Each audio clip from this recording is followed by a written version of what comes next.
రెండవ రోజు ఈ లెంట్ డేస్ యొక్క రెండవ దినాన కుడి వచ్చిన మీ అందరికీ ప్రభు నామంలో వందనాలు శుభాలు తెలియపరుస్తున్నాను. దేవుడు మిమ్మల్ని అందరినీ దీవించును గాక. హల్లెలూయా. రైట్, కొంతసేపు దేవుని వాక్యాన్ని మనం ధ్యానం చేసుకుందాం. ముందుగా అనౌన్స్ చేసినట్లుగా మీ గ్రూప్లో పంపించిన రీతిగా ఈరోజు మనం రెండవ దినాన ఒక కొత్త అంశాన్ని మనం నేర్చుకుంటాం. మొదటి రోజు లెంట్ డేస్ యొక్క పరిచయాన్ని మనం తెలుసుకుందాం. ఈరోజు లెంట్ డేస్ యొక్క ఉద్దేశంలో ఒక భాగాన్ని మనం ధ్యానం చేసుకుందాం. నేను మీకు ముందుగా చెప్పాను, బుధవారాన్ని భస్మ బుధవారం కింద వాళ్ళు చేస్తుంటారు. పశ్చాత్తాపడటానికి అంటే ఈ లెంట్ అనేది బుధవారం నుంచి హోలీ గురువారం వరకు, పరిశుద్ధ గురువారం వరకు కొనసాగబడుతూ ఉంటుంది. అంటే భస్మ బుధవారం అని అంటే బూడిద బుధవారం లేదా యాష్ వెన్స్డే అనేటటువంటిది. ఈ రెండింటిని ఎట్లా చెప్పొచ్చానంటే, పశ్చాత్తాపంతో మొదలైన ఈ లెంట్ ప్రార్థనలు పరిశుద్ధత వరకు కొనసాగిస్తూ వచ్చి ఆ తర్వాత గుడ్ ఫ్రైడేని, ఆ తర్వాత ఈస్టర్ పండుగని చేసుకొని ముగించటంతో పూర్తవుతుంది. మనం పశ్చాత్తాపడటానికి ఈ యూదులు చేసే ఒక పని ఏంటనంటే, గోనె పట్ట కట్టుకొని బూడిద రాసుకొని వాళ్ళు ప్రభు వైపు వారిని వారు తగ్గించుకొని వారి పాపాలను ఒప్పుకుంటూ ప్రభు వైపు తిరిగే ఒక ప్రక్రియని ఇదిగో పశ్చాత్తాప ప్రార్థనగా యూదులు పాటిస్తూ ఉంటారు. సేమ్ అలాగే ఈ బుధవారం రోజున యాష్ వెన్స్డే అనేది పెట్టడానికి కూడా, భస్మ బుధవారం పెట్టడానికి కూడా ఇదే కారణం. కాబట్టి దాన్ని అనుకూలంగా మీకు ఈ ప్రసంగాన్ని మీతో మాట్లాడతాను. కాల్ టు రిపెంటెన్స్ అనేది పశ్చాత్తాపం కొరకై దేవుని యొక్క పిలుపు అనే అంశాన్ని మనం మాట్లాడుకోవటానికి ప్రయత్నం చేద్దాం. జాగ్రత్తగా మీరు ఒకసారి బైబిల్ ఓపెన్ చేయండి, జాగ్రత్తగా ఈ పదాలు ఆలకించండి. యోవేలు గ్రంథం 2వ అధ్యాయం. ఎవరైనా చదవగలిగిన వాళ్ళు ఉంటే యోవేలు గ్రంథాన్ని ఓపెన్ చేయండి. 2వ అధ్యాయం, పాత నిబంధన 753వ పేజీ 12వ వచనాన్ని నేను చదువుతున్నాను, లేకపోతే వినండి జాగ్రత్తగా. ఇప్పుడైనను మీరు ఉపవాసం ఉండి కన్నీరు విడుచుచు దుఃఖించుచు మనఃపూర్వకంగా తిరిగి నా యొద్దకు రండి. ఇదే యెహోవా వాక్కు. మీ దేవుడైన యెహోవా కరుణా వాత్సల్యములు గలవాడును శాంతమూర్తియు అత్యంత కృపగలవాడునై ఉండి తాను చేయ ఉద్దేశించిన కీడును చేయక పశ్చాత్తాపపడును గనుక మీ వస్త్రములను కాక మీ హృదయములను చింపుకొని ఆయన తట్టు తిరుగుడి. ఒకవేళ ఆయన మనసు త్రిప్పుకొని పశ్చాత్తాపపడి మీ దేవుడైన యెహోవాకు తగిన నైవేద్యమును పానార్పణమును మీకు దీవెనగా అనుగ్రహించును. అనుగ్రహింపడని ఎవడు చెప్పగలడు అనే పదం అక్కడ రాసుంటుంది. మీకు 1వ అధ్యాయం, దీంట్లో మీకు ఈ యోవేలు గ్రంథంలో ఉన్నటువంటి 3 అధ్యాయాల్లో మొదటి అధ్యాయం అంతా కూడా ఇశ్రాయేలీయులు ఎదుర్కొంటున్నటువంటి పరిస్థితులు. పంట పొలాలు పాడైపోతున్నాయి, తోటలు పాడైపోతున్నాయి. ఇదిగో దేవుడికి వ్యతిరేకమైనటువంటి కార్యాలు వాళ్ళ జీవితంలో జరిగిన కారణాన వారిపైకి శత్రువులు వచ్చి చేసిన దాడి, వారు నష్టపోయిన విధానం మొత్తం కూడా మొదటి అధ్యాయంలో మీకు కనిపిస్తూ ఉంటుంది. అప్పుడు ప్రభువు వారు ఇచ్చిన ప్రకటన ఏంటనంటే, ఇంత జరిగిన తర్వాత అయినా, ఇంత శ్రమ అనుభవిస్తూ, మీరు చేసిన తప్పుకి మీరు ఇంత శిక్షను భరిస్తూ కూడా మీరు ఇప్పుడు కూడా దేవుని వైపు తిరగకపోతే ఎట్లా? కాబట్టి ఇప్పుడైనా అన్న ఒక పదం 12వ వచనంలో, ఇప్పుడైనా అన్న ఒక పదం మొదటి అధ్యాయం నుంచి 2వ అధ్యాయం 11వ వచనం వరకు జరిగినటువంటి సంఘటనలను, వాళ్ళు చేసిన తప్పు, ఆ తప్పు ద్వారా వాళ్ళు ఎదుర్కొంటున్నటువంటి కష్టం లేదా శ్రమ అనేది మీకు అక్కడ కనిపిస్తుంది. ఇప్పుడు 12వ వచనంలో, మరి ఇంత జరిగింది కదా, ఇప్పుడైనా మీరు ఉపవాసం ఉండి దుఃఖించుచు కన్నీళ్లు విడుచుచు మనఃపూర్వకంగా దేవుని వైపు తిరగండి. దేవుని వైపు తిరగండి. ఇదే యెహోవా వాక్కు. దేవుడు తన ప్రజలకి పశ్చాత్తాపపడమని కొన్నిసార్లు ఆయన తన పిలుపును అనుగ్రహిస్తూ ఉంటాడు. ఈ లెంట్ సీజన్లో మొదటి ప్రసంగం తర్వాత మనం ప్రాముఖ్యమైనటువంటి అంశం ఏంటంటే, దేవుడు మనల్ని పశ్చాత్తాపడటానికి పిలుస్తున్నాడు అని గుర్తుపెట్టుకోనండి. కొన్నిసార్లు మన స్థితి ఏంటో మనకు తెలియదు, కొన్నిసార్లు మన గురించి మనకు అర్థం కాదు, అంతా బాగానే ఉన్నామని అనుకుంటూ ఉంటాం. చూడండి, పైకి అందరం చక్కగా కనిపిస్తూ ఉంటాం, కానీ రోగం ఒక్కసారిగా దాడి చేసేంత వరకు మన లోపల జరుగుతున్నటువంటి అవయవాలకు జరిగేటటువంటి డ్యామేజ్ని మనం గుర్తించలేం. కొన్నిసార్లు ఒక్కసారిగా హార్ట్ స్ట్రోక్, ఒక్కసారిగా కిడ్నీ ఫెయిల్యూర్స్, కొన్నిసార్లు సడన్గా మనకే తెలియకుండా అయిపోతూ ఉంటుంది. కానీ ఎవరైనా అప్పుడప్పుడు హెల్త్ చెకప్ చేసుకుంటూ వాళ్ళను వాళ్ళు జాగ్రత్తగా పరిశీలించుకునే వాళ్ళకి సమస్యను ముందుగానే గుర్తించి ఆ సమస్య తీవ్రం కాకుండానే వైద్యం చేసుకోవటానికి కొంతమంది ప్రయత్నం చేస్తూ ఉంటారు. కొన్నిసార్లు ఆత్మీయ జీవితంలో మనం వెళ్తున్నటువంటి మార్గాలు మనం ఏ స్థితిలో ఉన్నామో తెలియకుండా వెళ్ళిపోతూ ఉంటే అలాంటి టైంలో నీ క్షేమాన్ని కోరి నా క్షేమాన్ని కోరి దేవుడు పశ్చాత్తాప పడండి అని ప్రభు కొన్నిసార్లు పిలుపును అనుగ్రహిస్తారు. మీకు తెలుసా, ఈ యోవేలు గ్రంథం 2వ అధ్యాయంలో ఆ పిలుపును అందుకున్నటువంటి వారందరూ కూడా దేవుడి వైపు తిరిగి పశ్చాత్తాపడిన కారణాన దేవుడు వారిని క్షమించటమే కాదు, తన జనులు ఇక ఎన్నటికీ సిగ్గుపడనక్కర్లేనటువంటి ఒక ఉన్నత స్థితిని, గొప్ప ఆశీర్వాదాన్ని ఇక మీదట మీరందరూ దీవించబడతారన్నట్లుగా మీకు 3వ అధ్యాయంలో దేవుని ఆశీర్వాదం మీకు కనిపిస్తూ ఉంటుంది. నా ప్రియదేవుని బిడ్డలారా, ఈరోజు రిపెంటెన్స్ గురించి మనం మాట్లాడదాం. ఈ రిపెంటెన్స్లో ఒక 3 స్టెప్స్ నేను మీతో మాట్లాడతాను. అసలు పశ్చాత్తాపం అంటే ఏంటి, రెండోది ఆ పశ్చాత్తాపం ఎలా పొందాలి, అసలు ఎందుకు పశ్చాత్తాపడాలి, ఈ 3 విషయాలు చెప్పి నా వాక్య భాగాన్ని ముగించడానికి ప్రయత్నం చేస్తాను. పశ్చాత్తాప పడటం, అసలు పశ్చాత్తాపం అంటే ఏంటి? గ్రీక్ వర్డ్లో దీన్ని మెటానోయా అనేటటువంటి పదంతో పిలుస్తారు. ఈ పశ్చాత్తాపం అనేటటువంటిది గ్రీక్లో మీకు మెటానోయా అనేటటువంటి పదం అర్థం ఏంటో తెలుసా? మెటానోయా అంటే మన ఆలోచనలో పరివర్తన కలిగి దేవుని వైపు తిరగటం. ఇది కరెక్ట్ మీనింగ్ వస్తుంది. లేదా మనం ఏ స్థితిలో ఉన్నామో గుర్తిరిగి ఆ స్థితిలో నుంచి దేవుని వైపు తిరగటం, లేదా మనం పాపంలో ఉన్నామన్న సంగతిని గుర్తిరిగి ఆ పాపం నుంచి విడిపించబడటానికి దేవుణ్ణి క్షమాపణ అడిగి దేవుని వైపు తిరిగి సన్మార్గంలో నడవటాన్ని నిజమైన పశ్చాత్తాప అర్థంగా తీసుకోగలుగుతాం. ఒక వ్యక్తి పశ్చాత్తాపడుతున్నాడంటే దాని అర్థం వాళ్ళు తెలుసుకున్నారు కాబట్టి ఏడ్పుగా. పశ్చాత్తాపం అంటే ఏడుపు కాదు. పశ్చాత్తాపడటంలో ఏడుపు అనేది ఒక ఎమోషన్ తప్ప ఏడ్చిన ప్రతి ఒక్కళ్ళు పశ్చాత్తాపడుతున్నారని కాదు. దొంగ కూడా దొరికిన తర్వాత కన్నీళ్లు పెట్టుకుంటాడు. ఎందుకు కన్నీళ్లు పెట్టుకుంటున్నావు అంటే దొరికాడు కాబట్టి వదిలేస్తారేమోనని. కానీ అదే దొంగ విడిచిపెట్టిన తర్వాత మళ్ళీ ఇంకో 2 ఏళ్లలో కూడా దొంగతనం చేయడానికి వెళ్ళిపోతుంటాడు. వాడు అప్పుడు ఏడ్చిన ఏడుపు పశ్చాత్తాపం అనొచ్చు అంటే కాదు. పశ్చాత్తాపం అనేది నేను చేసింది తప్పు అని అర్థం చేసుకొని ఇక మీదట ఆ తప్పు చెయ్యకుండా మంచి మార్గంలో నడవటానికి తీసుకునే నిర్ణయాన్ని పశ్చాత్తాపం అంటారు. సో దీంట్లో ఈ స్టెప్స్ ఉన్నాయి. మనం ఖచ్చితంగా పశ్చాత్తాపం అంటే ఇది అని చెప్పటానికి. ఎందుకు పశ్చాత్తాపడాలో మొదటగా చెప్పి ఎలా పశ్చాత్తాపడాలో ఒక 5 స్టెప్స్ చెప్పి నా వాక్య భాగాన్ని ముగించడానికి ప్రయత్నం చేస్తాను. పశ్చాత్తాపం అంటే మనం ఏ స్థితిలో ఉన్నామో తెలుసుకోవటం, ఆ స్థితిలో నుంచి మారి లేదా పక్కకొచ్చి సన్మార్గంలో నడవటం, దేవుడికి దూరమైన మన జీవితాలు మరలా దేవుడితో కలిసి నడవటానికి తీసుకునే నిర్ణయం పశ్చాత్తాపం. ఇప్పుడు జాగ్రత్తగా వినండి. ఎలా అసలు ఎందుకు పశ్చాత్తాపడాలి అంటే యెహెజ్కేలు గ్రంథంలో ఒక చక్కటి మాట ఉంటుంది. 18వ అధ్యాయం ఓపెన్ చేయండి. మీకు 30-31 వచనాలు ఒకసారి జాగ్రత్తగా చూడండి. 18వ అధ్యాయం 30-31 ఏమనుందంటే, కాబట్టి ఇశ్రాయేలులారా, ఎవని ప్రవర్తనను బట్టి వానికి శిక్ష విధింతును, మనస్సు త్రిప్పుకొని మీ అక్రమములు మీకు శిక్షా కారణములు కాకుండునట్లు వాటినన్నిటినీ విడిచిపెట్టుడి. మీరు జరిగించిన అక్రమ క్రియలన్నిటినీ విడిచి నూతన హృదయమును నూతన బుద్ధియు తెచ్చుకొనిడి.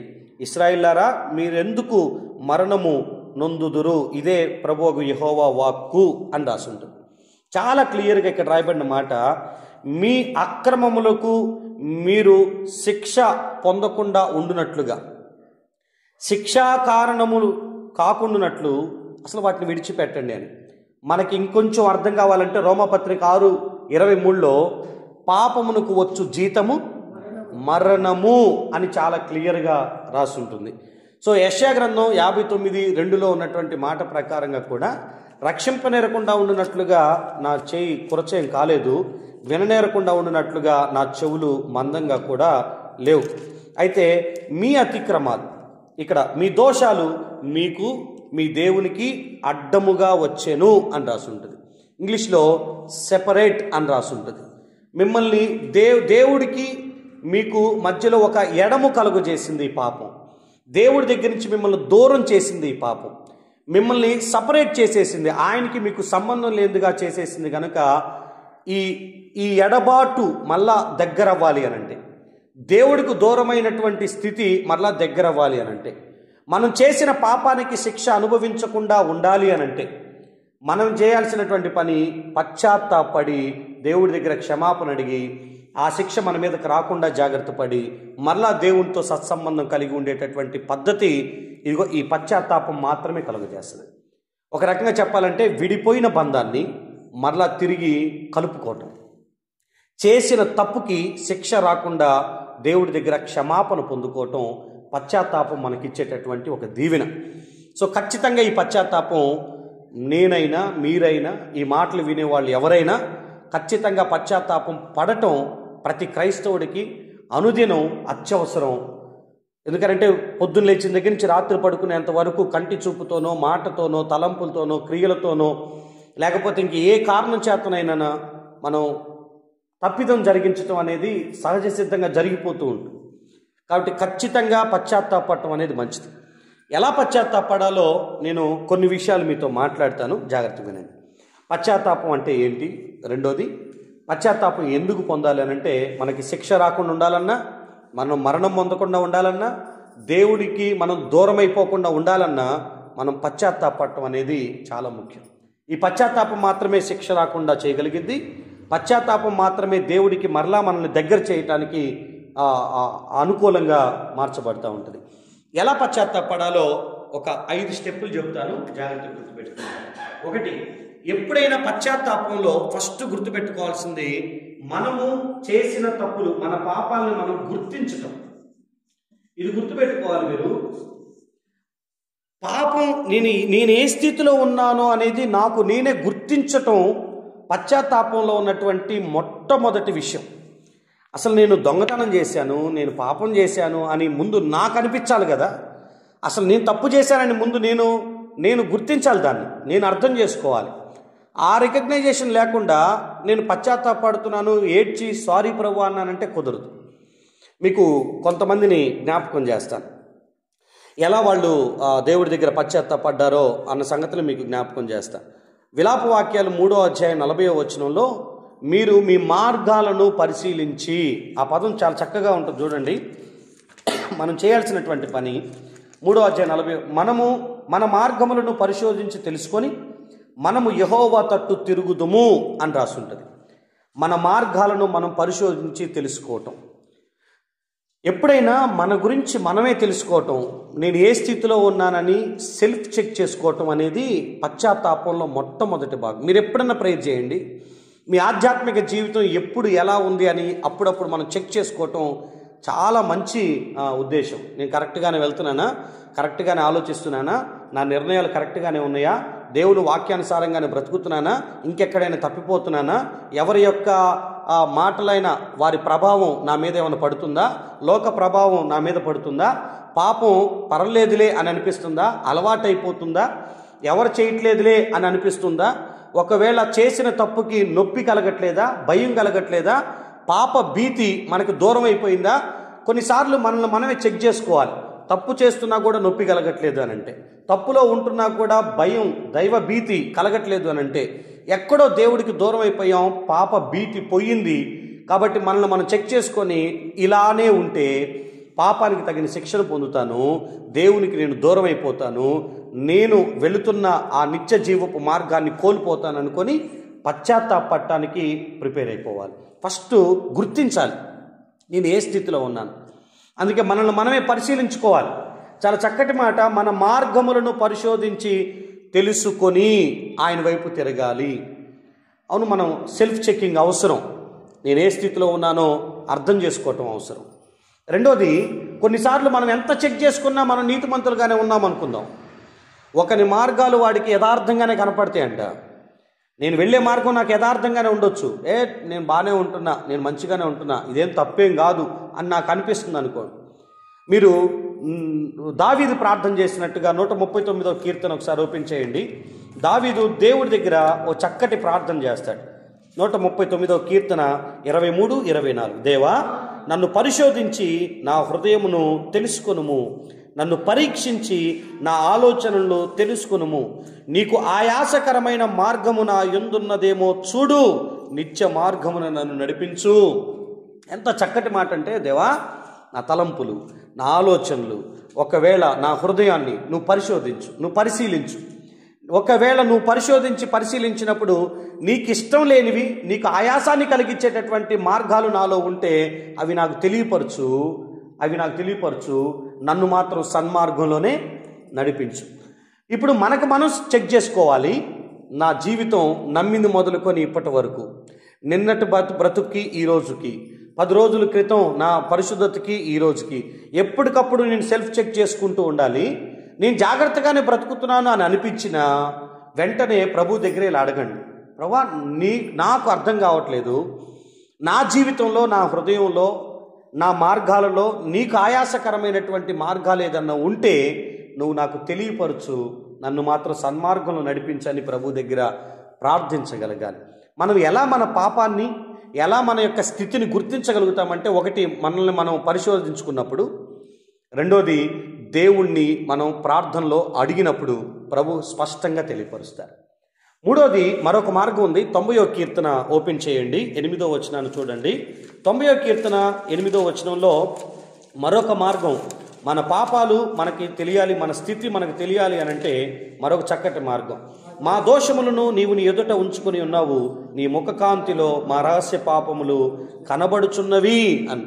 దేవా, నీ ముఖకాంతిని చూస్తున్నప్పుడు, నీ ముఖాన్ని చూస్తున్నప్పుడు మా పాపాలు కనపడుతున్నాయి, అవి అద్దంలో చూసినట్లుగా. యాకోబు అంటారు కదా 1వ అధ్యాయంలో, ఒకడు తన సహజ ముఖాన్ని అద్దంలో చూసుకొని పక్కకు వెళ్ళిపోయినట్టుగా వాక్యం మాత్రమే వినేవారై ఉండి దాని ప్రకారంగా అనుసరించకపోతే అద్దంలో ముఖం చూసుకొని పక్కకి వెళ్ళిపోయినట్లే అని. దేవుని ముఖంలో మన పాపాలు కనపడుతున్నాయి అని అంటే దాని అర్థం వాక్యపు వెలుగులో మన పాపాలు చాలా తేట తెల్లంగా బయటపడుతూ ఉంటాయి. కొన్నిసార్లు ప్రసంగాల ద్వారా, కొన్నిసార్లు వాక్యం చదువుతున్నప్పుడు, వాక్యాన్ని వింటున్నప్పుడు, వాక్యాన్ని ధ్యానిస్తున్నప్పుడు ఖచ్చితంగా మన తప్పులేంటో బైబిలు లేదా వాక్యం ఎత్తి చూపిస్తూ ఉంటుంది. ఇది నీ స్థితి, ఇది నీ జీవితం, ఇది నువ్వు బ్రతుకుతున్న తీరు అని దేవుడు స్పష్టంగా ఒక వ్యక్తిని వాడుకోనైనా, లేదా మీరు వ్యక్తిగతంగా బైబిల్ చదువుతున్నప్పుడైనా, ప్రసంగాలు వింటున్నప్పుడైనా నువ్వు చేసిన తప్పుని దేవుడు హైలైట్ చేసి నీ కోసమే మాట్లాడిస్తూ వాటన్నిటిని తెలియపరుస్తూ ఉంటాడు. ఆయన ముఖకాంతిలో మన పాపాలు చాలా క్లియర్ కట్గా అర్థమవుతాయి. మీరు ఎప్పుడైనా ఎక్స్పీరియన్స్ పొందారా? దైవజనుడు వాక్యాన్ని ప్రకటిస్తున్నప్పుడు ఆ దైవజనుడి ముఖకాంతిలో మన పాపాలు మనకు కనపడుతున్నప్పుడు సేవకుడి యొక్క ముఖాన్ని కూడా ధైర్యంగా కన్నులెత్తి పైకి చూడలేక తలంచుకునేటటువంటి రోజులు కొన్నిసార్లు వస్తాయి. మోషే గారు దేవునితో గడిపి కిందకు వస్తున్నప్పుడు మోషే ముఖకాంతిలో ఉన్నటువంటి ఆ ప్రకాశాన్ని చూడలేక ప్రజలు బట్టగప్పుకున్నట్లుగా కొన్నిసార్లు దైవజనుడు వాక్యాన్ని ప్రకటిస్తున్నప్పుడు లేదా దేవుని నడిపింపులో ఉన్నప్పుడు మన లోటుపాట్లు అర్థమవుతున్నప్పుడు కన్నులు పైకెత్తి చూడటానికి కూడా ధైర్యం చాలక కొన్నిసార్లు మన స్థితిని మనమే ఆలోచించుకుంటూ ఉండేటటువంటి పరిస్థితులు కొన్నిసార్లు వస్తూ ఉంటాయి. ఒకటి, మనమే పరిశోధించి తెలుసుకోవాలి. రెండోది, దేవుణ్ణి అడిగి తెలుసుకోవాలి. మూడోది, వాక్యపు వెలుగులో మన స్థితిని గుర్తించగలగాలి. అంటే ఈ వాక్య ప్రకారంగా నా బ్రతుకుందా, లేఖనం ఇలా చెప్తుంది, నేను ఇలా బ్రతుకుతున్నా అంటే లేఖనానికి విరుద్ధంగా బ్రతుకుతున్నప్పుడు నా స్థితి దేవుడికి కొంచెం విరోధంగానే ఉంది అని అర్థం చేసుకోవటానికి ప్రయత్నం చేయాలి. భూమి మీద ఉన్నటువంటి మనుషులు ఏర్పాటు చేసిన విలువలకి వాక్యం చెప్తున్న విలువలకి చాలా తేడా ఉంటుంది. భూమి మీద ఒప్పు అనబడింది, బైబిల్లో తప్పు అని చెప్పబడిన సందర్భాలు ఉన్నాయి. భూమి మీద తప్పుగా ఎంచబడినవి కొన్నే ఉంటాయి, ఒప్పుగా ఉన్నవి కొన్ని ఉంటాయి. ఏమైద్ది భర్త లేనప్పుడు అనే మాటలు కొన్ని ఉంటాయి. ఏమవుతుంది వ్యాపారంలో దిగినప్పుడు అనే మాటలు కొన్ని ఉంటాయి. ఏమవుతుంది ఎవరు చేయట్లేదు అని కాంప్రమైజింగ్ వర్డ్స్ కొన్ని ఉంటాయి. కానీ లేఖనం అలా చెప్పదు. తప్పుని తప్పుగా ఖండించి తీరుతుంది. నువ్వు ఏ పరిస్థితుల్లో ఉన్నా పాపం విషయంలో కాంప్రమైజ్ అవటానికి లేదు, సాకులు చెప్పటానికి అసలే అవకాశం లేదు. నేను ఈ పరిస్థితుల్లో చేయాల్సి వచ్చింది ప్రభువా అంటానికి కూడా ఛాన్స్ లేదు. బైబిల్ దాన్ని ఒప్పుకోదు. లేఖనం మన జీవితాన్ని ఖచ్చితంగా అర్థం చూపించినట్టుగా చూపించే పరిస్థితి మనకు ఉంటుంది. సో ఇలా గుర్తించడానికి మీరు ప్రయత్నం చేయండి. రెండోది, ఎప్పుడైతే మనం పాపాన్ని గుర్తిస్తామో వెంటనే ఒప్పుకోవటానికి ప్రయత్నం చేయండి, కప్పుకోవటానికి కాదు. అతిక్రమములను దాచిపెట్టువాడు వర్ధిల్లడు, వాటిని ఒప్పుకొని విడిచిపెట్టువాడు కనికరాన్ని పొందుతాడు అని లేఖనం చెప్పింది. ఇప్పుడు చూడండి, మన తప్పుని మనం తెలుసుకున్న వెంటనే, లేదా మీకు ఒక మాట అంటున్నాను, మీకు తెలియదు, మీకు మీ చెప్పుకి ఏదో చండాలం అంటుంది, మీరు వెళ్ళిపోతూ ఉన్నారు, మీ వెనక వచ్చేటటువంటి వాళ్ళు దాన్ని గుర్తించారు, నీకు చెప్తున్నారు ఇదిగో మీ కాళ్ళకి ఒక చండాలం అంటుంది అని ఎవరైనా చెప్పారు. చెప్పిన వెంటనే మనం చూసాం, నిజమే, అర్థమైంది, ఇందాక దాకా తెలియలేదు, ఎవరో చెప్తే తప్ప నేను చూసుకోలేదు, చూసుకున్న తర్వాత కాళ్ళకి బురద అంటిందో చండాలం అంటిందో తెలుసుకున్న తర్వాత నెక్స్ట్ మనం చేయాల్సిన పని ఏంటి? ఉండనీలే అంటావా? ఏమంటాం? వెంటనే వెళ్ళి దాన్ని శుభ్రపరచుకోవటానికి ప్రయత్నం చేస్తాం. తెలియక ముందు నడిచాం, తెలిసిన వెంటనే దాన్ని శుభ్రపరచుకోవటానికి మనకు ఉన్న మార్గాల్లో, మనకున్నటువంటి అవకాశాల్లో దాన్ని శుభ్రం చేసుకుంటాం. అయితే నీళ్లతోనో లేదా ఇంకేదన్నా ప్రాసెస్తోనో దాన్ని శుభ్రం చేసుకోవడానికి ప్రయత్నం చేస్తాం. పాపంలో ఉన్నామని మనకు అర్థమైనప్పుడు అది నీకే అర్థమవని, దేవుని వాక్యం ద్వారా అర్థం కావని, నువ్వు ప్రార్థిస్తున్నప్పుడు దేవుడే నీతో మాట్లాడని, ఏ రీతిగా నీవు పాపంలో ఉన్నావని నీకు అర్థమైనా వెంటనే నెక్స్ట్ స్టెప్లో ఒప్పుకొనేటటువంటి మనసులోనికి నువ్వు రావాలి. దాచిపెట్టొద్దు. దేవుడికి తెలియదంటూ ఏది లేదు, దేవుడి దగ్గర నటించటానికి అవకాశమే లేదు. కాబట్టి ఉన్నది ఉన్నట్టుగా తెలుసో తెలియకో చేశాను ప్రభువా అన్న పదం అసలు మాట్లాడమాకండి. నా పాపం నాకు తెలిసే చేశా అని ఒప్పుకునే రోజులు ఎప్పుడైతే మీకు అంత క్లియర్గా దేవుడి దగ్గర ఒప్పుకోగలుగుతారో, 51వ కీర్తన దగ్గరికి మీరు ఒకసారి రావాలి. ఈయన ఒప్పుకున్న తీరు మీకు నాకు మనందరికీ ఒక చక్కటి పాఠం. 51వ కీర్తన చాలా అద్భుతమైనటువంటి పశ్చాత్తాప కీర్తన. ఇది దావీదు గారు రాసినటువంటి కీర్తన. దీంట్లో 3వ వచనంలో ఆయన ఏమంటాడంటే, నా అతిక్రమములు నాకు తెలిసే ఉన్నవి, నా పాపము ఎల్లప్పుడూ నా ఎదుట ఉంది, నీకే విరోధంగా నేను పాపం చేసి ఉన్నాను, నీ దృష్టి ఎదుట నేను చెడుతనము. ఎంత క్లియర్గా ఒప్పుకున్నాడు తెలుసా? తెలియక చేశాను ప్రభువా కాదు, నాకు తెలుసు, నా దోషం నాకు తెలుసు, నా అతిక్రమం నాకు తెలుసు, నేను నీకు విరోధంగా పాపం చేశాను, నీ దృష్టికి విరోధంగా నేను చెడు నడిచాను. చాలా క్లియర్గా ట్రాన్స్పరెంట్గా ఒప్పుకుంటున్నటువంటి స్థితి. అరమరికలు లేవు దీంట్లో. ఎస్ ప్రభువా, నేను తప్పు చేశాను, అవునయ్యా నేను పొరపాటు జరిగించాను, అవును ప్రభువా నా నోటి మాటతో అనేశాను, అవును ప్రభువా ఆ టైంలో నా దేహంతో నేను తప్పు జరిగించాను. ఎంత క్లియర్గా అంటే పాపాన్ని గుర్తించిన వెంటనే ఒప్పుకోవటానికి ఎక్కువ టైం తీసుకోలేదు దావీదు. ఎందుకంటే ఎక్కువ టైం అలాగే దాచిపెడితే ఒక రోజున దాని శిక్ష భరించాల్సి వస్తుందని కీర్తనాకారుడికి తెలుసు. కానీ ఆత్మీయులుగా మనకు అర్థం కాని ఏంటంటే, మనం ఒప్పుకోకుండా ఉన్నంత కాలం దాని శిక్ష మనం అనుభవిస్తూనే ఉంటాం. ఆ పాపానికి సంబంధించినటువంటి ఆ అపరాధ భావం మనం మోస్తూనే ఉంటాం. ఎవరు చూస్తారో, ఎప్పుడవుతుందో ఏంటో అని దాన్ని భుజాల మీద మోస్తూనే వెళ్తూ ఉంటాం. ప్రభువు దగ్గరికి క్లియర్ కట్టుగా ఎస్ నేను తప్పు చేశానని ఒప్పుకోగలిగే రోజు మనకు వచ్చును గాక. లోకాసు వార్త 15వ అధ్యాయంలో చిన్న కుమారుడు తప్పు జరిగించాడని తనకు అర్థమైంది. తనకు అర్థమైన వెంటనే అతడు చేసినటువంటి ఒక చక్కటి ప్రార్థన, మీరు తండ్రి దగ్గరికి వెళ్ళి ఏం చెప్పాలనుకుంటున్నాను చాలా క్లియర్గా అంటాడు. ఇదిగో నేను లేచి 18వ వచనం, నా తండ్రి యొద్దకు వెళ్తాను, తండ్రి నేను పరలోకానికి విరోధంగాను నీ ఎదుటను పాపము చేసి తిని, ఇక మీదట నీ కుమారుడిని అనిపించుకొనుటకు యోగ్యుడను కాను. చాలా క్లియర్గా తండ్రి నేను పరలోకానికి నీకు విరోధంగా నేను పాపం జరిగించాను, నేను తప్పు చేశాను అని ఒప్పుకునేటటువంటి మనసు వాళ్ళది. ఎక్కడ వీళ్ళు కప్పుకోలే, ఎక్కడ దీనికి సాకులు చెప్పలే. వాళ్ళు తీసుకోమన్నారు కాబట్టి తీసుకున్నా, ఆ టైంలో నాకు అవసరం కాబట్టి చేయాల్సి వచ్చింది, ఈ సాకులేవు లేవు. ఎస్ నేను తప్పు చేశాను, నేను తప్పు జరిగించాను అని ఒప్పుకున్నారు వాళ్ళు. వాళ్ళు ఒప్పుకున్న ఒప్పుకోలు వాళ్ళ జీవితంలో క్షమాపణ పొందుకోవటానికి కారణంగా మారింది. ఈ రోజుల్లో ఏ క్రైస్తవులు పశ్చాత్తాపడుతున్నారు, ఏ సంఘాల్లో పశ్చాత్తాపడుతూ ప్రార్థనలు చేయగలుగుతున్నారు? నేటి సంఘాల్లో ఉన్న పరిస్థితి, ఆదివారం మందిరానికి వస్తే వాళ్ళు నవ్వుతూ రావాలి, నవ్వుతూనే పోవాలనుకుంటున్నారు. కానీ ఆదిమ సంఘంలో ప్రార్థనాపూర్వకంగా లోపలికి వచ్చేవాళ్ళు గుండెలు బాదుకొని ఏడుస్తూ బయటికి వెళ్ళేవాళ్ళు. కానీ ఈ రోజులో అవి కోరుకోవట్లా.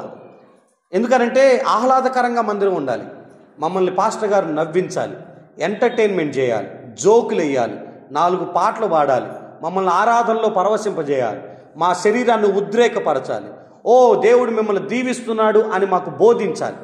అంతేగాని మన జీవితాలను మార్చుకోమని, మన అలవాట్లు మార్చుకోమని, దేవునికి విరోధంగా బ్రతకొద్దని మనం నొచ్చుకునేటట్లు ఎవరైనా మాట్లాడితే సంఘాలన్నా మార్చేస్తాం, లేదా అక్కడికి వెళ్ళి బోర్ ఫీల్ అవటానికైనా రెడీ అయిపోతుంటాం. ఏముంటుంది మందిరంలో అని మీరు గుర్తుపెట్టుకోండి. ఆదివారం మందిరానికి వస్తే ప్రార్థనాపూర్వకంగా మందిరంలోనికి అడుగు పెట్టాలి. గుండెలు బాదుకునేటట్లుగా పశ్చాత్తాపంతో దేవుడి దగ్గర మన జీవితాలను ఒప్పుకుంటూ మరలా నూతన ఆత్మతో ఇక్కడి నుంచి మనం బయటికి వెళ్ళగలగాలి. కారు తిరిగి బయట తిరిగి బైక్ బయట తిరిగి ఆటో బయట తిరిగి ఒక్కసారిగా షోరూమ్కి వచ్చింది అనుకో, ఒక్కసారిగా మెకానిక్ చేతిలోకి వచ్చింది అనుకో, మెకానిక్ ఏం చేస్తాడు తెలుసా? ఏ పార్ట్కి ఆ పార్ట్ మొత్తం ఓపెన్ చేసి ఎక్కడ ఏమి ఇబ్బంది అయిందో వాటన్నిటిని పరిశీలించి వాటిని చక్కపరిచి ఆ తర్వాత రెడీ చేసి పంపిస్తాడు. అసలు గ్యారేజ్కి ఎందుకు వస్తుంది, షోరూమ్కి ఎందుకు వస్తుంది, సర్వీసింగ్ పాయింట్కి ఎందుకు వస్తుంది అని అంటే అంతా బాగానే ఉంది, ఇంకేదైనా అయిందేమో, సడన్గా ఏదైనా అయిపోతుందేమోనని ఒక పరికరాన్నే తీసుకొచ్చి లోపల పెట్టి దాన్ని క్లీన్ చేయించేటటువంటి మనం మన జీవితానికి కూడా, మన ఆధ్యాత్మిక జీవితాలకు కూడా ఎక్కడో ఏదైనా ట్రబుల్ వచ్చిందేమోనని ఒకసారన్న ఆగి ఆలోచించాల్సిన రోజంటూ మన జీవితంలో ఒకటి ఉండాలి. మీరు ఈ పని చేయండి. వారంలో ఆదివారం మందిరానికి రావాలి అని ఎలాగైతే సెట్ చేసుకున్నారో, వారంలో సోమవారమో, మంగళవారమో, బుధవారమో, గురువారమో, శుక్రవారమో, శనివారమో నా జీవితాన్ని గురించి నేను పరిశీలించుకునే దినం, నా గురించి నేను ఎగ్జామిన్ చేసుకోవాలి, నేను సెల్ఫ్ చెక్ చేసుకోవాలి, నన్ను నేను పరిశీలించుకోవాలి, నా స్థితి ఎలా ఉందో ఒక 2 గంటలు ప్రభు దగ్గర అలా కూర్చోటానికి వారంలో ఒక టైం పెట్టుకోనండి. ప్రభా ఏంటి, నేను నా స్థితి ఏంటి, నా పరిస్థితి ఏంటి, నా ఆధ్యాత్మిక జీవితం ఏంటి అని దానికోసం ఒక 2 గంటలు పెట్టుకోండి. 1 గంట ఆలోచించండి, 1 గంట పశ్చాత్తాపడి దేవుడి దగ్గర క్షమాపణ కోరి నూతన అడుగులు వేయటానికి మీరు ప్రయత్నం చేయండి. మీరు ఇలా ప్రయత్నం చేయండి, ఖచ్చితంగా ఈ లెంట్ సీజన్లో ఇగో పశ్చాత్తాపంతో మొదలై పరిశుద్ధతతో ముగించబడినట్లుగా మీ జీవితం, పశ్చాత్తాపం అనేది మీ జీవితంలో ఎప్పుడైతే ప్రారంభమైందో ఒక కొత్త ఉజ్జీవం మీ ఆధ్యాత్మిక జీవితంలో రగులుకుంటుందన్న సంగతిని మీ అందరికీ గుర్తు చేస్తున్నాను. రాబోతున్న కాలంలో పశ్చాత్తాపపు విలువ మనందరికీ అర్థమగును గాక. మనం గుర్తించాలి, దాన్ని ఒప్పుకోవాలి. 3వది, ఒప్పుకున్న వెంటనే ఇక నేను మారాలి అని నిర్ణయం తీసుకోనండి. చేంజ్ అవ్వాలన్న కమిట్మెంట్ మీకు రావాలి. ఈ స్థితిలో ఉన్నానని నాకు తెలిసింది, ఆ స్థితిలో నుంచి పక్కకు రావాలనుకుంటున్నాను, రైట్, ఇప్పుడు ఈ మారాలి, నేను చేంజ్ అవ్వాలి అన్న ఆలోచన నాకు కుదరాలి. నాకు తెలిసింది, ఓకే నాకు పలానా రోగం ఉందని తెలిసింది, నేను గుర్తించాను, టెస్టులు చేయించుకున్నాను, రిపోర్ట్ వచ్చింది, ఓకే, ఇప్పుడు నేను దాన్ని వైద్యం చేయించుకోవాలా వద్దా? రోగం నాకు తెలిసిన తర్వాత మెడిసిన్ వేసుకోవాలా వద్దా? మెకానిక్ ఒకవేళ అయ్యా నీ బండికి ఇది పోయింది అని చెప్తే దాన్ని తిరిగి బాగు చేయించుకోవాలా వద్దా? ఒకవేళ అలా చేయించుకోలేదనుకో, సమస్యను తెలుసుకొని ఏమి లాభం? మారాలి అన్న ఉద్దేశం నీకు లేకపోతే, అసలు ఈ పశ్చాత్తాపంలో ఈ కీ పాయింట్ లేకపోతే, అంటే ఇటు 2 పాయింట్లు ఇటు 2 పాయింట్లలో మధ్య పాయింట్ ఇది గనక లేకపోతే పశ్చాత్తాపానికి విలువ ఉండదు. 1 నువ్వు గుర్తించాలి, 2 ఒప్పుకోవాలి, 3వది మారటానికి నువ్వు నిర్ణయం తీసుకోవాలి. ఇక మీదట ఇలా బ్రతకూడదు అనుకుంటున్నాను, ఇక మీదట ఈ తప్పు చేయకూడదు అనుకుంటున్నాను. దావీదు 51వ కీర్తనలో ఆయన తన మార్పు కోసం ఎలా ప్రాకులాడాడో చూడండి. 51వ కీర్తన దగ్గరికి మీరు రండి. మీకు కొన్ని విషయాలు ఈయన ప్రార్థనలో నుంచి మీతో మాట్లాడతాను.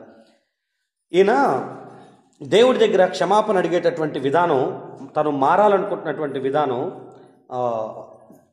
పై వచనాలు 1వ వచనం, దేవా నీ కృప చొప్పున నన్ను, నీ వాత్సల్య బాహుల్యము చొప్పున నా అతిక్రమములను తుడిచివేయము అని చెప్పి, ఇప్పుడు 7వ వచనంలో హిస్సోపుతో నా పాపం పరిహరించు, హిమము కంటే నేను తెల్లగా ఉండునట్లు నీవు నన్ను కడుగు, ఉత్సాహ సంతోషములు నాకు వినిపించు, అప్పుడు నీవు విరిచిన ఎముకలు హర్షించును, నా పాపములకు విముఖుడు కమ్ము, నా దోషములంటిని తుడిచివేయము, నా యందు శుద్ధ హృదయం కలుగజేయము, నా అంతరంగుల స్థిరమైన మనస్సును నూతనంగా పుట్టించు. నూతనంగా నేను పుట్టాలి. ఏ స్థితిలో ఉన్నానో ఆ స్థితిలో నుంచి కొత్తగా నేను మారాలి. నూతన హృదయం నాకు రావాలి. నేను కోల్పోయిన రక్షణ ఆనందం మరలా నాకు తిరిగి రావాలి. ఆ కింద ఉన్నటువంటి మాట చూడండి, నీ సన్నిధిలో నుంచి నన్ను త్రోసివేయొద్దు, నీ పరిశుద్ధాత్మను నా యుద్ధ నుంచి తీసివేయొద్దు, నీ రక్షణ ఆనందాన్ని నాకు మరలా దయచేయి. ఏది కోల్పోయానో అది మరలా తిరిగి పొందాలనుకుంటున్నాను. ఏ మార్గాన్ని విడిచి వేరే మార్గంలోకి వెళ్ళానో మరలా సన్మార్గంలో రావటానికి నేను ఇష్టపడుతున్నాను, మారాలనుకుంటున్నాను, జీవితాన్ని మార్చుకోవాలనుకుంటున్నాను. ఎందుకంటే నీకు ఇష్టం లేకుండా దేవుడు బలవంతంగా తీసుకొచ్చి ఇంకొక మార్గంలో పెట్టాడు. నీ ఇష్టం, నీ సమ్మతి దేవుడు కోరతాడు. అప్పుడు మాత్రమే ప్రభు నీకు సహాయకుడై నిలబడతాడు. మారాలని నీకు ఖచ్చితంగా ఒక ఆలోచన రావాలి. ఈ 2025లో నా జీవితం ఇలా ఉంచుకోవాలనుకుంటున్నాను ప్రభువా అని ప్రభు దగ్గర ఒక కమిట్మెంట్ తీసుకోగలిగితే ఆ తర్వాత ఇక ప్రభు చేసే కార్యాలను మనం అనుభవించగలుగుతాం. ఎప్పుడైతే మారాలని మనకు అర్థమైందో ఇక 4వది క్షమాపణ కోరటం ప్రారంభించండి. దేవుడు చాలా ప్రామిస్ చేశాడు, చాలా సార్లు వాగ్దానాలు చేశాడు. క్షమించుటకు సిద్ధ మనసు గలవాడు. ఇందాక మనం యోవేలు గ్రంథంలో చదువుకున్నట్లుగా ఆయన కరుణా వాత్సల్యము గల దేవుడు. ఆయన విడిపించడు అని, రక్షించడు అని, ఆయన క్షమించడు అని ఎవరు చెప్పగలరు? చెప్పటానికి ఎవరికి సాధ్యం ఉంది? ఎందుకంటే ఆయన ఎటువంటి వారినైనా క్షమించగలిగినటువంటి దేవుడు. ఆయన తన రక్తాన్ని చిందించిందే క్షమాపణ ప్రజలకు అందుబాటులో ఉండాలని. 1 యోహాను 1వ అధ్యాయం 9వ వచనంలో మీకు కనిపిస్తుంది. అపోస్తలుల కార్యాలు 3వ అధ్యాయం 19వ వచనంలో కూడా ఈ విషయాలు మీకు కనిపిస్తూ ఉంటాయి. మనం ఆయన వైపు తిరిగితే మన పాపములన్నింటినీ తుడిచివేస్తాడు, క్షమాపణ మనకి అనుగ్రహిస్తాడు. సో క్షమాపణ కోరిన వెంటనే మనం ఏ మార్గంలో నడవాలనుకుంటున్నామో ఆ మార్గంలో నడవటానికి ఇక నుంచి ప్రయత్నం చేయాలి. ఇప్పుడు అపవిత్రంలో బ్రతికిన మనం పవిత్రంలో నడవటానికి ఇక మన అడుగులు పడటం ప్రయత్నం చేయాలి. పశ్చాత్తాపంలో ఈ 5 స్టెప్పులు ఉంటాయి. గుర్తించటం, ఒప్పుకోవటం, మారాలని నిర్ణయించుకోవటం, దేవుణ్ణి క్షమాపణ కోరటం, క్షమాపణ పొందుకున్న వెంటనే ఇక సన్మార్గంలో నడవటానికి మనం అడుగులు వేయటం, మంచి మార్గంలో మన జీవితాన్ని తీసుకొని వెళ్ళటం. దేవుని క్షమాపణ పొందుకున్నామా లేదా, మనం పడిన పశ్చాత్తాపానికి దేవుడు మనల్ని క్షమించాడా లేదా అని మనకు ఎలా తెలుస్తుంది అని అంటే, గుర్తుపెట్టుకోనండి, కొన్ని సూచనలు ఉంటాయి. మనం క్షమించబడ్డాము అంటానికి కొన్ని సూచనలు ఉంటాయి. ఎలాంటి సూచన అంటే, మొట్టమొదటి సూచన, నేను క్షమించబడ్డాను అని నాకు తెలిస్తే నా మనస్సు నెమ్మదితో నిండిపోతుంది. పాపం విషయంలో ఇక బరువు అనిపించదు. నేను చేసిన తప్పు మరలా నాకు గుర్తుకొచ్చి నన్ను వేధించదు. నేను ప్రభువు దగ్గర ఒప్పుకున్నాను, ఆయన నన్ను క్షమించాడు అని నాకు అర్థమయ్యేది నా మనసులో కలిగేటటువంటి ప్రశాంతత, నెమ్మది. ఆ విషయం ప్రభు నన్ను క్షమించాడని సంపూర్ణమైనటువంటి ఒక నమ్మకం మన గుండెల్లో స్టార్ట్ అవుతుంది. అది ఇతరులు ఎక్స్ప్లెయిన్ చేసేది కాదు, అది వివరించేది కాదు, అనుభవించేది. అది క్షమాపణ ఇంకొకళ్ళు వివరించే పద్ధతి కాదు, వాళ్ళు సొంతగా అనుభవించేది.